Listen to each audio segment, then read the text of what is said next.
அஸ்ஸலாமு அலைக்கும் மக்களே, வாங்க இன்னைக்கு ஏக் லபாதார் சொல்லுவாங்க ஹிந்தியில். அந்த ரெசிபி எப்படி பண்ணுறதுன்னு பார்க்கலாம். நல்லா அப்படியே கிரேவி ஆட்ட கொஞ்சம் முட்டை உடச்சி போட்டு நல்லா டேஸ்ட்டாக இருக்கும். நாங்கள் எப்படி பண்ணுறது ரெசிபிக்குள்ளே போகலாம். முதல்ல ஒரு பேன் எடுத்துக்கோங்க. அதில் எண்ணெய் ஊற்றிக்கலாம். ஒரு 4லேருந்து 5 ஸ்பூன் எண்ணெய் ஊற்றி ஜீரகம், மிளகு, லவங்கு, அப்புறம் ஏலக்காய், அப்புறம் பட்டை இதெல்லாம் ஒரு 2 போட்டுக்கலாம்.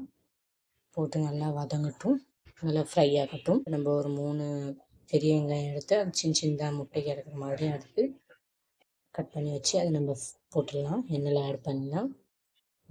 இந்த கிரேவி எக் லபாதார் நீங்கள் சாதத்து கூட, அப்புறம் சப்பாத்தி, பரோட்டா கூட சாப்பிட்டா நல்லா டேஸ்ட்டாக இருக்கும். பாருங்கள், இப்போ எண்ணெயில் நல்லா ஃப்ரை ஆகட்டும். நல்லா லைட் ப்ரௌன், நல்லா ப்ரௌன் ஆகட்டும். நல்லா ப்ரௌன் ஆகின பிறகு நம்ம 1 ஸ்பூன் இஞ்சி பூண்டு பேஸ்ட் போட்டுக்கலாம். நான் போடுற ரெசிபி பிடிச்சிங்க லைக் அண்ட் ஷேர் சப்ஸ்கிரைப் பண்ணுங்க மக்களே. 1 ஸ்பூன் இஞ்சி பூண்டு பேஸ்ட் போட்டு நல்லா வதங்கட்டும். இஞ்சி பூண்டு வாசனை போட்டோம் பாருங்கள், நல்லா ப்ரௌன் ஆயிடுச்சு. இப்போ இஞ்சி பூண்டு வாசனையும் போயிடுச்சு. இப்போ நம்ம ஒரு 1/2 ஸ்பூன் மஞ்சத்தூள் ஆட் பண்ணலாம். அப்புறம் தனியாத்தூள் ஒரு 2 ஸ்பூன் ஆட் பண்ணிக்கோங்க. 2 ஸ்பூன் தனியாத்தூள் ஆட் பண்ணிக்கலாம். ஒரு ஸ்பூன் மிளகாத்தூள் ஆட் பண்ணிக்கோங்க. ஒரு 1/2 ஸ்பூன் கரம் மசாலா ஆட் பண்ணிக்கலாம். நல்லா மசாலா எல்லாம் நல்லா ஃப்ரை ஆகட்டும். வெங்காயத்தில் நல்லா மிக்ஸ் ஆகட்டும். இப்போ நான் தக்காளி ஒரு 4 தக்காளி நல்லா பழுத்த தக்காளி எடுத்து அதை அரைச்சி அதை ஆட் பண்ணிக்கலாம். நல்லா நைஸாக அரைச்சிடுங்க.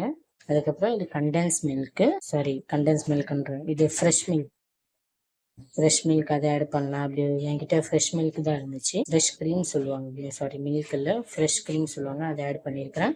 உங்கள்கிட்ட காஜு இருந்துச்சுன்னா அதை நல்லா கிரைண்ட் பண்ணி அது போட்டோன்னா அதுலேயும் டேஸ்ட் நல்லாயிருக்கும். என்கிட்ட ஃப்ரெஷ் க்ரீம் இருந்ததால் அதை ஆட் பண்ணிக்கிட்டேன். தக்காளி நம்ம அரைச்சோன்னா அதுக்கு மிக்ஸி நல்லா தொடச்சிக்கலாம். தக்காளி ஃபுல்லாக அதுலேருந்து எடுத்துக்கலாம். இப்போ நல்லா மிக்ஸ் பண்ணிக்கலாம்.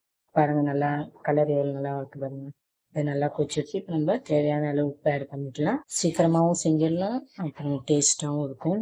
சப்பாத்தி கூடலாம் சாப்பிட்டோன்னா நல்லா டேஸ்ட்டாக இருக்கும். மக்களே நீங்களும் வீட்டில் ட்ரை பண்ணி பாருங்கள். இப்போ எல்லா மசாலா எல்லாம் நல்லா வதங்கிடுச்சு. நம்ம தேவையான அளவு கொஞ்சம் தண்ணி ஆட் பண்ணிக்கலாம்.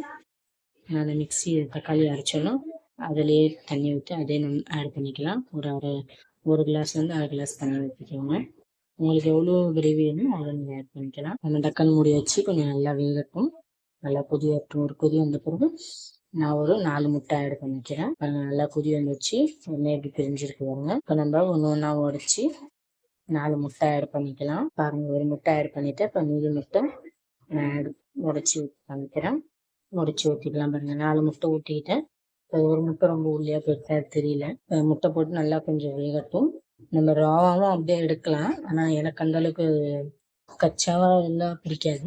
அதனால் கொஞ்சம் நல்லா வெந்து விட்டு நல்லா எடுத்துக்கலாம். அப்படியே கொத்தமல்லி இலை போட்டுக்கலாம் கார்னிஷிங்கோசரம். அதுக்கப்புறம் ஒரு 3 பச்சை மிளகா அப்படியே வைக்கிறேன் பாருங்க.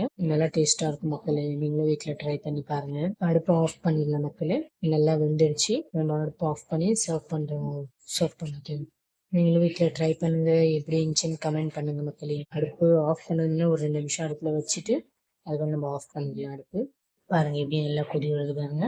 2-3 நிமிஷம் நம்ம அடுப்பில் முட்டை போட்டு ஒரு 2-3 நிமிஷம் வச்சா போதும். பை மக்களே.